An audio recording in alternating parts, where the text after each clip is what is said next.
I will show you how to solve very hard 17-digit Sudokus easily using my 5-step solving method. And with that, it's solving time. Step 1 is to look for digit restrictions from 1 to 9. If you notice this one in row 5 and this one right here, it restricts the ones to these two cells in block 5, and they're a pointing pair. They're in the same row. What it means is a 1 has to be here, cannot be anywhere else in the row. When you couple that with these ones, you'll notice that you can only put a 1 in this cell here in block 4. Greetings, friend. I want to thank Bridgitte Gigi for sending this puzzle for me to solve.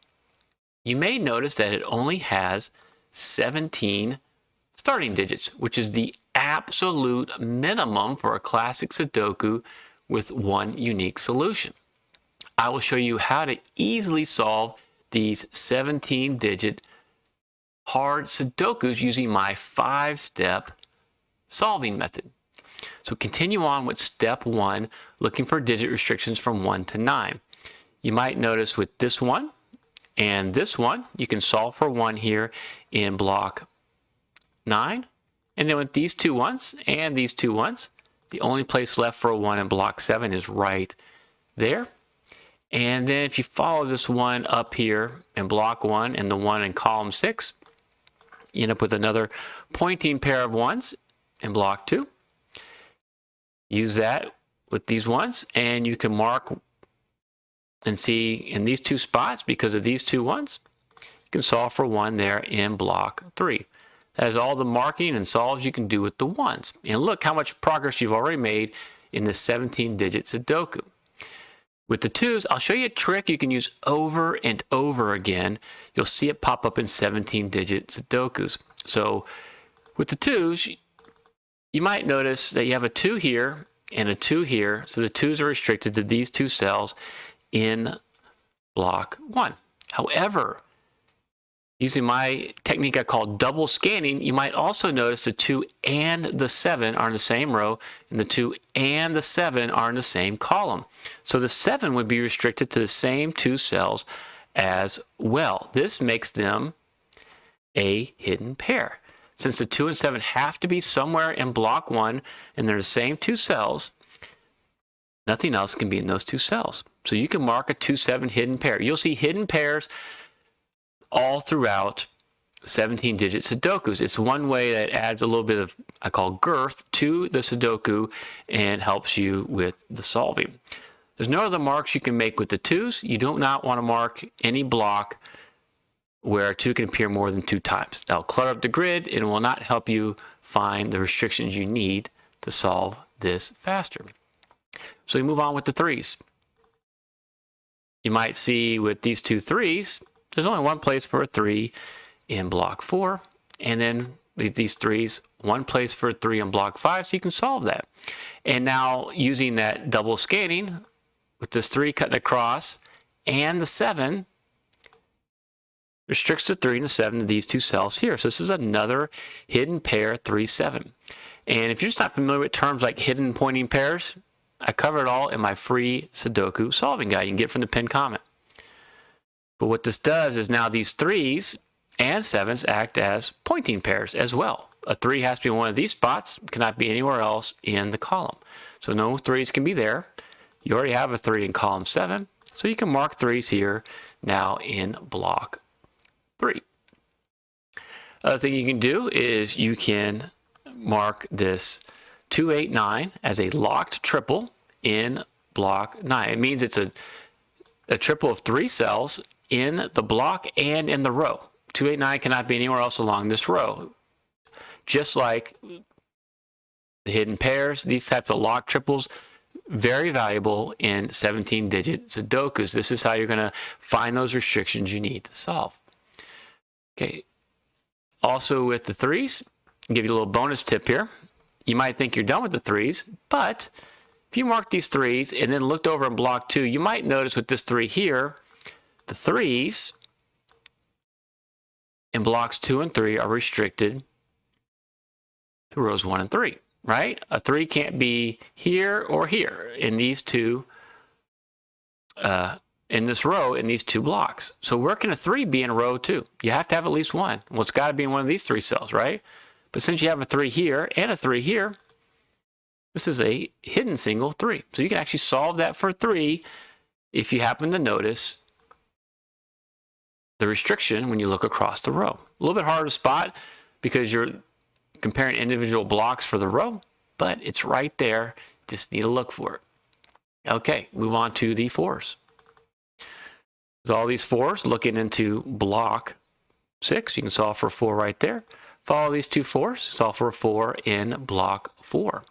And now with this 4 and this 4, the hidden pair, there's only 2 places left for a 4 in block 1, and then you will see in block 7 with these 4s, 2 places right there.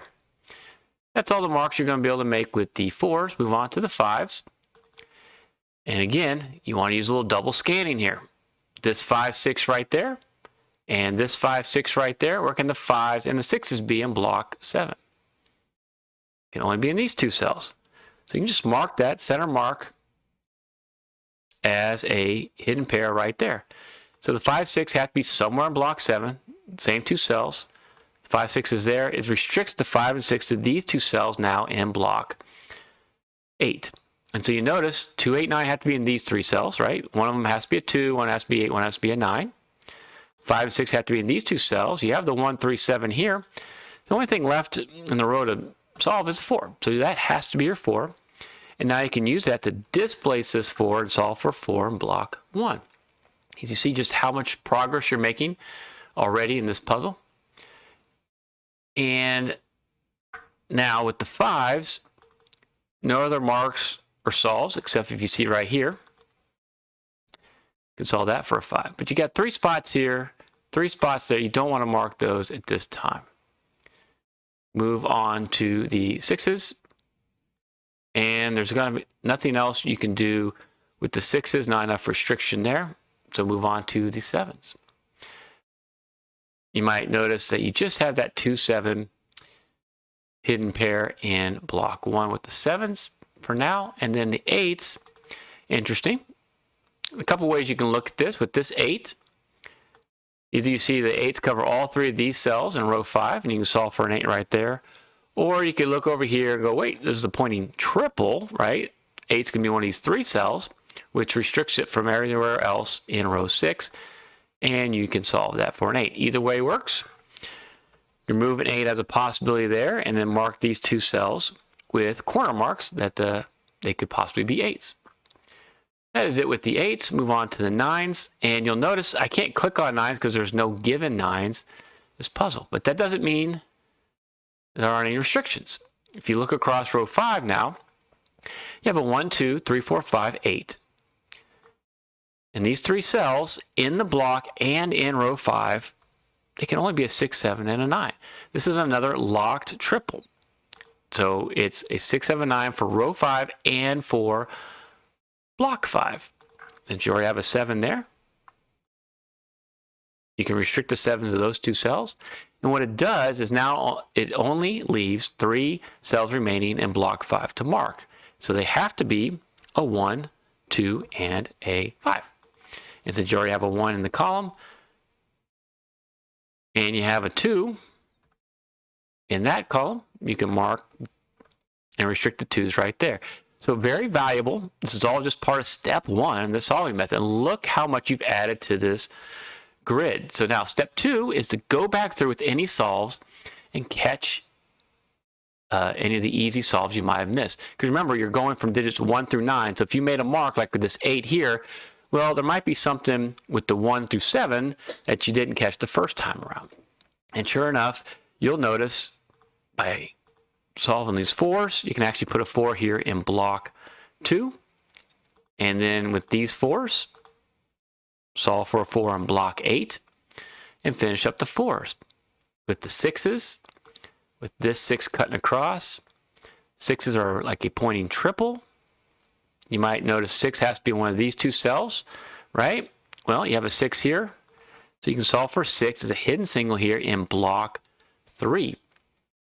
And what it does now, look at the impact, row, column, block. You can mark 6s and block 6. You created more restriction.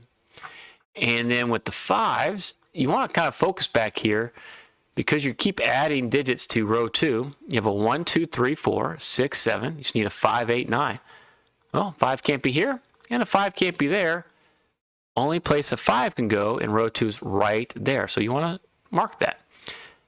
And you notice that now you just have an 8, 9 to finish up block 1, an 8, 9 to finish up row 2.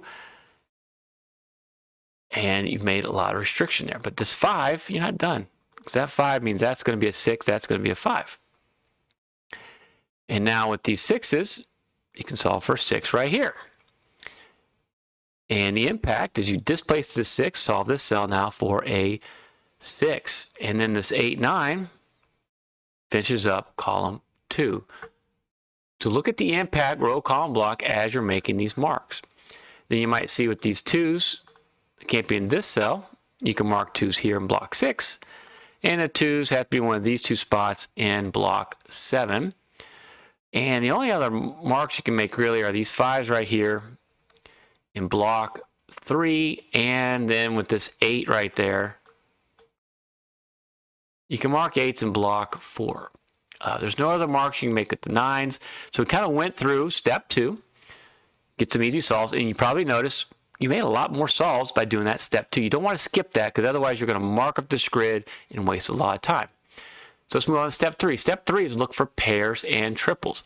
You want to focus on what I call heavy houses. These are the rows, columns, and blocks that have at least 5 cells filled out. Reason is that's where the greatest restriction is. You're working from the easiest to the hardest strategy, so from the singles up to the triples and beyond, and the most to the least restrictive parts of the grid. This is where you're going to find your solves.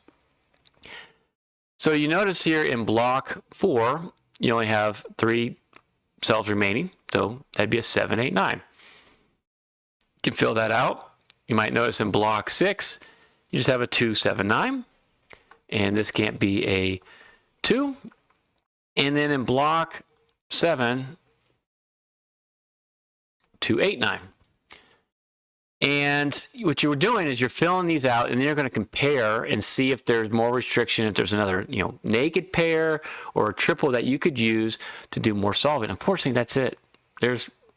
Even by filling this out, there's nothing you can do with just pairs and triples alone. You're not going to make any more progress unless you know about step 4 of my method. But first, the question of the day. What did you do at this point in the puzzle? I have a feeling this is where Bridgitte got stuck. So please, please, please, please, put in the comments. Share me and the rest of the viewers and let me know how you did this. You're helping me grow the internet's best Sudoku community.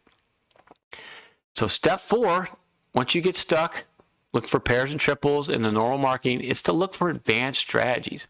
You have 2 choices. You can look for strategies that only focus on single candidates, or you can look for strategies that focus on bi-value cells, so cells that have just 2 candidates in there. And there is some stuff you can do with the bi-value cells. For example, if you notice this 3, 7 here, this actually makes that a 2, 9. And there's a strategy involving these 3 cells here called an XY wing. However, making that solve, it won't do much for your puzzle. Instead, think about how many 7s you've had to use in these bi-value cells. And when you want to look at also is conjugate pairs. 2 possibilities for a candidate in a row, column, or block. So that means, like right here, either 7's there. If it's not there, it has to be there. So they rely on each other and make restrictions. So I would say dig on and look first at the 7s. If you have an idea of what might be a good restrictive candidate, do that. Otherwise, look at all the 1s can be, where the 2s, 3s, all the way up to the 9s. But let's look at the 7s. Where can the 7s be in this puzzle? Well, they can't be there. I got to remember, you have that pointing pair right there. 7's there. 7's there. 7's right there. And right here. Okay, I'm going to go in orange to distinguish against the blue. And so what you're looking for, conjugate pairs. So like this is a conjugate pair, but it's in the block, right? Either 7's there. If it's not there, it has to be there. What's of more interest are the conjugate pairs that are in 2 blocks. So like right here in column 1, you notice you have 7 here or here. So either 7's in this cell. If it's not a 7, it has to be in this cell. They form a relationship here. But you also notice, look here in block 1. In addition to this conjugate pair coming down the column, you have a conjugate pair going out the row. So a 7's got to be there or there. Well, you know a 7 can't be in both of these cells. So there's a relationship between all 4 of these cells. And I'll color these outside ones in purple, and I'll do the inside ones in yellow to kind of show you something here. So you notice is because of the conjugate pair relationship, either 7's in this cell right here, and anything else it sees or shares a row column block with cannot be a 7. If it's not a 7, the only other possibility is this cell is a 7, which would make this a 2, and it would force a 7 into this purple cell. So what you know, there's only 2 possibilities. The 7's here or it's not here in the row. If it's here, anything that sees it can't be 7. It's not here because of this relationship and this chain. A 7 ends up being this other purple cell. So no matter what, a 7's got to be in one of these purple cells. You can eliminate a 7 from any cell that sees both. So it shares the row with this cell, shares the row here, shares the column here. This could never be a 7.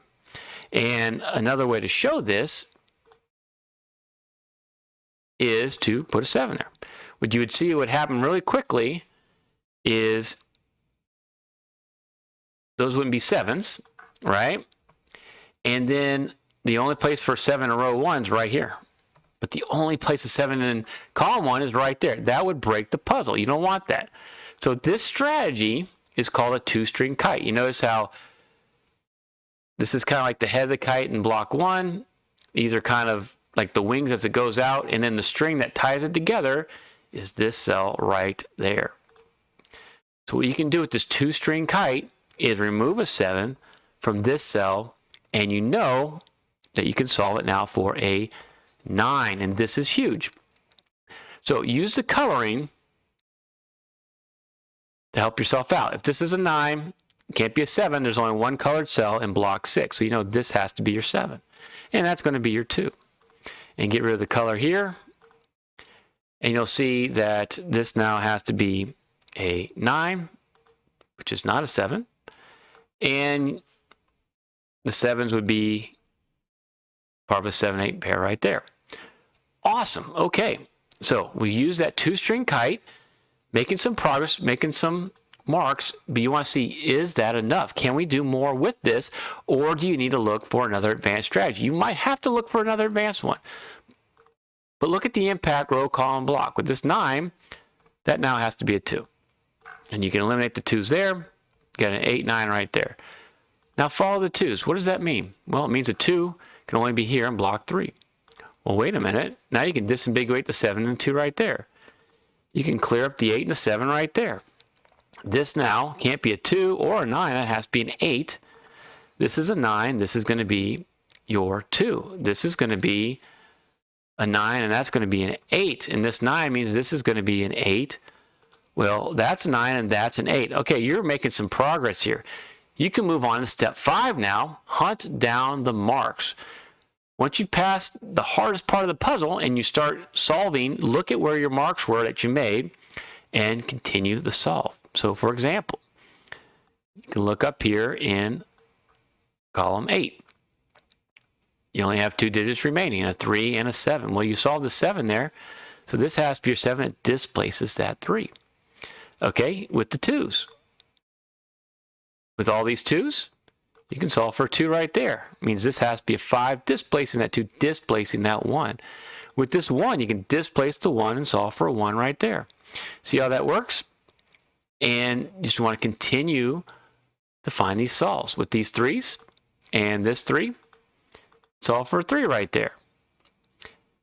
And since the 3 can't be here, where can a 3 be in row 8? Well, it has to be right there.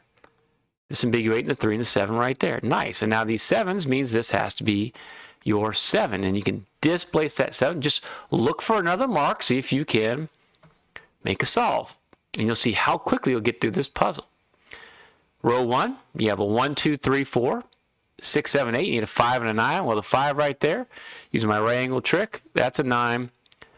That's your 5. That's going to be your 9. Nice. And then see what you did after making those marks. You can look here in row 9. You got a 1, 2, 4, 5, 6, 7. You had 3, 8, and a 9. Well, with the 3 and the 9 right there, that has to be your 8. And then follow these 8s. Solve for an 8 right there. Leaves you with a nice 5 and a 6. Well, with this 5, there's your 5. There's going to be your 6. And now you can disambiguate the 6 and the 5 right here. You can solve the 6 there. Solve the 9 right there. Look on down. Don't see a 9. Put the 9 right away. And your last digit is a 3. Well, not all 17-digit Sudokus are this hard. See if you can solve this next one, which is actually quite approachable. And thank you so much for watching.